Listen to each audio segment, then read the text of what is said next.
Selamat pagi Tuan dan Nyonya. Nyonya. Selamat datang di podcast kami yaitu Meja Krisis.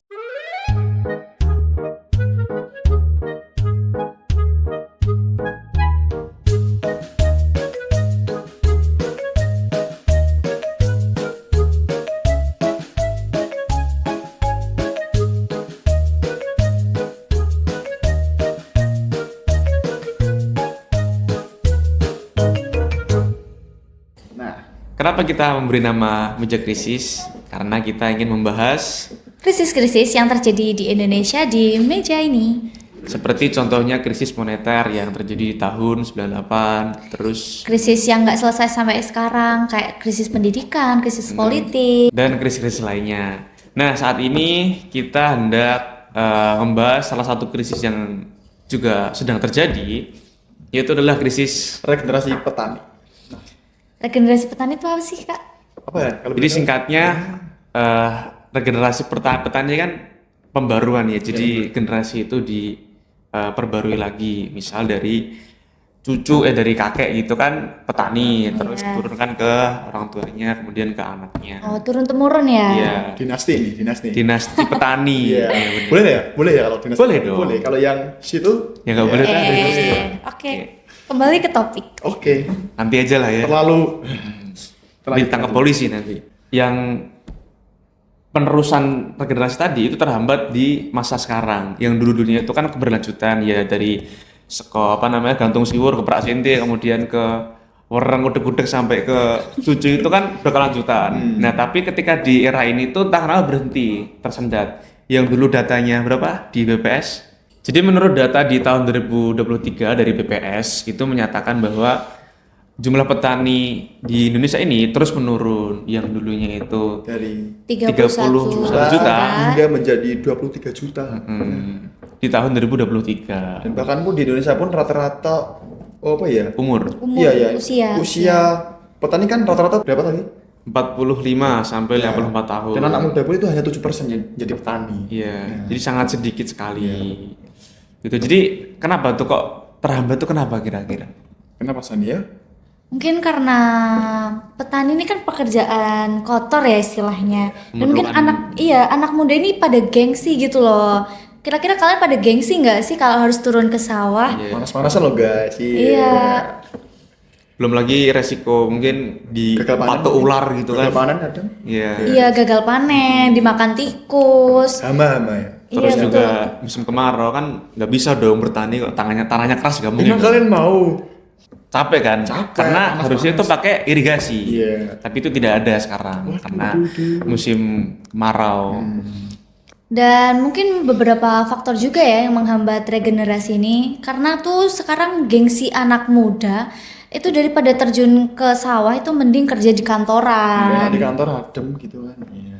Iya. Iya. Dan gaji Dan- pun dan- kalau di kantor kan udah ada ya. Maksudnya Udah jelas. Iya, udah jelas. tetap Kalau gitu petani loh. kan nggak jelas. Kadang gagal panen, kadang ya.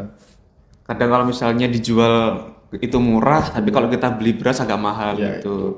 Itu kan kasihan yang petani akan capek-capek, ternyata ya yang diperoleh dari penjualnya cuma sedikit.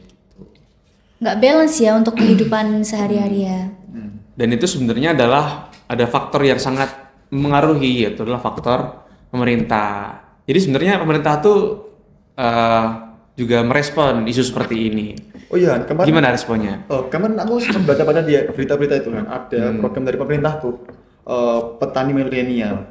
Nah, program itu pun menggait public figure yaitu Raffi Ahmad.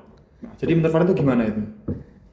Saya malah baru tahu. Jadi saya malah heran ya, Raffi Ahmad itu kan artis. Iya. Itu kok jadi duta petani atau gimana itu? Saya bingung. Mungkin bukan duta ke petani ya, tapi Oke. duta anak muda gitu loh. Jadi si Raffi Ahmad ini itu sebagai public figure yang dimana dia Mengajak untuk anak muda. mengajak anak muda itu buat ya kayak regenerasi petani ini loh. Jadi biar anak muda ini tuh gengsinya mungkin berkurang dan juga biar anak muda ini tuh mau bekerja apa aja tanpa harus melihat kayak statusnya kayak petani atau kantoran kayak gitu. Jadi meskipun sudah ada program petani milenial itu, gimana kelanjutannya? Apakah sudah direalisasikan atau gimana? Nah, tapi tuh Sepertinya sudah dari sepertinya, tapi kalau dari ya hasil Dari- itu, untuk Iya. hasil Belum ya? Belum, ya. Atau karena emang ini program baru, jadi belum kelihatan iya, hasilnya? mungkin seperti itu. Nah, tapi menurut isu-isu yang beredar tahun 2025 itu nanti petani milenial ini tuh memiliki gaji yang besar ya. Dan itu tuh mungkin di sekisaran 10 juta mungkin. Itu menurut kalian gimana sih Oh, langsung bisa jadi petani aja udah nggak usah kuliah. Aku gitu ya. udah punya sawah kok di dekat rumah, tinggal Jadi meskipun kita punya pegawai petani, kita pecat, kita aja yang kerja gitu kan. kita 10 juta loh. Besar. Iya. Gaji besar kok. Nggak mau. Kita yang punya sawah belum tentu gaji segitu malahan. Iya. Iya gitu. Jadi petani aja mendingan. Iya, kesimpulannya. Tapi kita habis kuliah langsung pulang ya. Matul ya. Iya, selesai kita podcast langsung jadi Kita langsung matul petani. di rumah. Oke, jadi narasi yang dibuat pemerintah itu termasuk ke dalam narasi Renewal. apa tadi? Renewal atau pembaruan. Tolong saya mau baca. Oh iya, maaf. Saya lupa materinya. Ya. Jadi itu disebut narasi pembaruan atau renewal naratif. Yes. Renewal atau renewal? Renewal. Ya, berubah ke arah diri yang lebih baik lagi daripada sebelumnya. Ini adalah jenis strategi yang paling natural. Jadi pembaruan itu merujuk pada bagaimana krisis menimpa individu dan pihak yang mengalami krisis serta merta meresponnya. Jadi misal contoh kayak Indonesia Emas gitu kan, itu menjawab atau memberikan jawaban berdasarkan kelompok. Jadi karena kita krisis regenerasi, solusi dari narasi yang diberikan oleh pemerintah adalah narasi renewal gitu. Seolah-olah kan mereka yang ngasih pembaruan gitu ya. Iya. Gitu. Jadi sebenarnya ini efektif nggak nih? Narasi itu efektif nggak sih sebenarnya? Mungkin itu tergantung siapa yang ngomong ya. Ya contohnya kan tadi kayak Raffi Ahmad. Mungkin kalau Raffi Ahmad tuh ngomong kayak sekarang ini kan muncul narasi-narasi kayak Kamu petani jadi petani. adalah pahlawan pangan gitu. Itu yang ngomong Raffi Ahmad. Pasti masyarakat tuh juga banyak lah yang terpengaruh karena kan Raffi Ahmad ini juga sebagai role model atau sebagai ya public figure Contoh, lah. contoh. Iya ya contoh.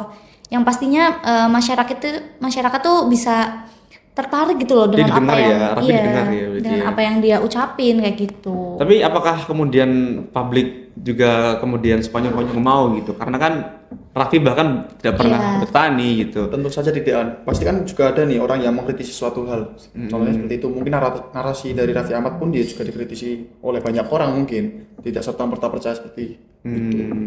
Disebut omong kosong gitu Iya. berarti. Sangat kok.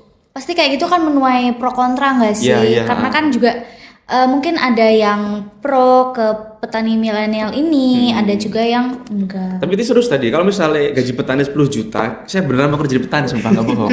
Karena saya butuh duit sih, bodoh amat Iya saya. sih. Iya, kerja kantoran aja gaji UMR ya. Belum tentu. Tentu 10 juta. Iya. Kita lulus loh, dapat kerja aja belum tentu kan? Iya. Di petani kan langsung tuh. Langsung 10 juta loh. Sekali panen. Iya. Jadi kesimpulannya kita langsung jadi petani aja, nggak usah kuliah. Habis ini pulang langsung kita Enggak. Serius. Jadi itu sosialisasi programnya itu gimana Prabowo melakukannya? Lewat apa Prabowo. Pemerintah. Pemerintah. Ya Prabowo dong. Oh iya.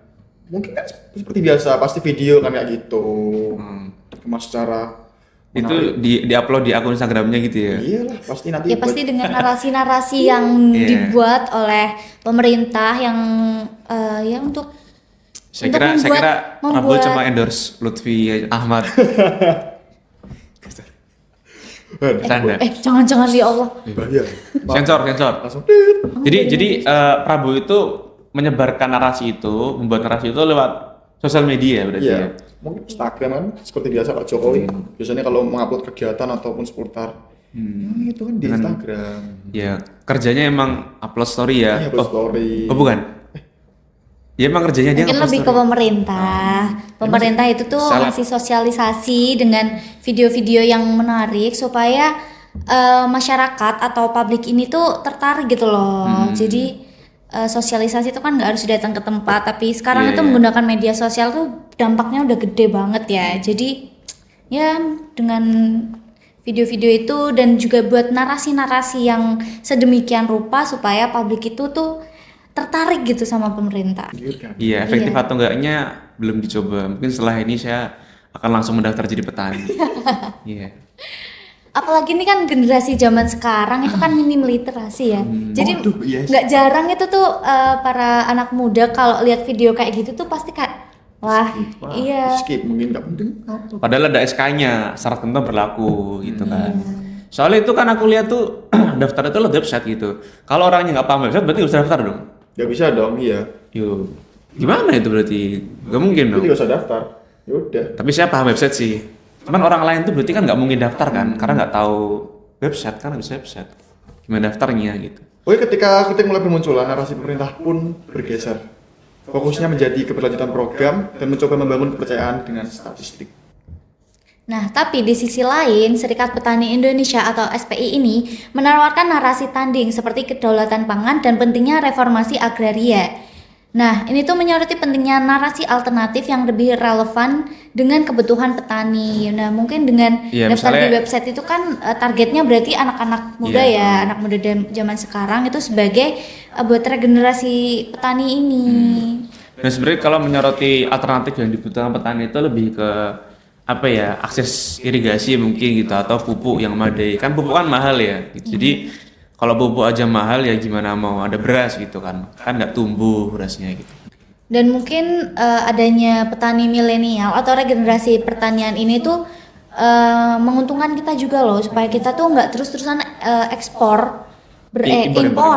Ekspor bagus dong. Iya, maksudnya Semoga kita nggak saja, semoga terus-terus. saja ya. Iya iya betul Ustaz. Semoga kita nggak terus-terusan impor Bergantung beras pada negara lain. dari luar. Apalagi kan tanah di Indonesia atau lebih tepatnya sawah di Indonesia itu kan luas dan banyak ya. Tapi untuk pengelolanya ini tuh berkurang. Jadi mungkin dengan regenerasi itu tuh kita bisa membangkitkan dimanfaatkan pangan, lah ya. iya, Soalnya kan membangkitkan sayang sekali pangan kan. di Indonesia. Kalau kita punya sawah luas kok masa malah impor kan sayang sekali gitu. Pemerintah itu kan merespon kayak apa ya, kan misalnya ada yang kritik gitu kan, pemerintah merespon program ini sudah berjalan kok, sudah rencana. Itu disebut narasi apa itu saya lupa. Intinya nama narasinya ada, tapi saya lupa penjelasannya. Gitu. Tapi narasi ini sering dianggap loh kurang transparan oleh publik. Banyak yang merasa program ini hanya pencitraan lah tanpa solusi nyata. Seperti Raffi Ahmad gitu Ya, ya. contohnya tadi kan juga ada. Itu sebenarnya kan karena publik itu nggak yakin aja. Jadi publik itu skeptis sama pemerintah. Ragu-ragu gitu. Karena sering dibohongi kan. Gitu. Oke, dari pembahasan kita tadi kita juga dapat belajar dari beberapa hal. Pertama itu narasi yang efektif harus berbasis fakta dan realitas. Serta transparansi dan akuntabilitas adalah kunci membangun kepercayaan publik. Ya selain itu media sosial juga menjadi alat yang kuat ya buat apa namanya menyosialisasikan program itu. Tapi kalau misalnya itu nggak digunakan dengan hati-hati, itu bisa apa ya? Menjadi bumerang. Iya, bagi jadinya malah pemerintah. kayak Iya. dicap pencitraan doang gitu. Jadi emang harus bijaksana lah dalam sosialisasi. Dan di sosmed. kita pun sebagai masyarakat juga harus lebih kritis menanggapi banyak isu-isu seperti ini. Coba kita verifikasi terlebih dahulu kebenarannya dari berbagai sumber. Mungkin jangan terlalu percaya dengan hanya satu sumber saja. Kita harus skeptis ya. Dan buat anak-anak muda di luar sana, kalian jangan gengsi untuk kerja apapun, terutama petani, karena petani ini tuh juga pekerjaan yang mulia ya, karena menyediakan sangat pangan, mulia. menyediakan pangan untuk kita, untuk kebutuhan sehari-hari. Walaupun hasilnya nggak seberapa, tapi pengorbanan kalian itulah yang menjadi berkah lah. Iya, sangat berfungsi lah. Wong kita butuh makan kok. Iya. Petani gimana? Daripada kita harus terus-terusan impor dari negara luar, lebih baik kita menggunakan lahan yang luas di Indonesia ini untuk kita Dan budayakan, ya untuk kita budayakan atau lestarikan supaya kita nggak terus-terusan bergantung Impor. sama negara luar. Ya mungkin itu saja dari diskusi kami kali ini. Dan terima kasih sudah mendengarkan. Kalau ada komentar atau ide masukan silahkan di Komen di bawah ya mungkin ya. ya. Seperti itu. Kalau ada salah-salah kata dari kita, kami mohon maaf. Sekian dari kita and see you. Bye.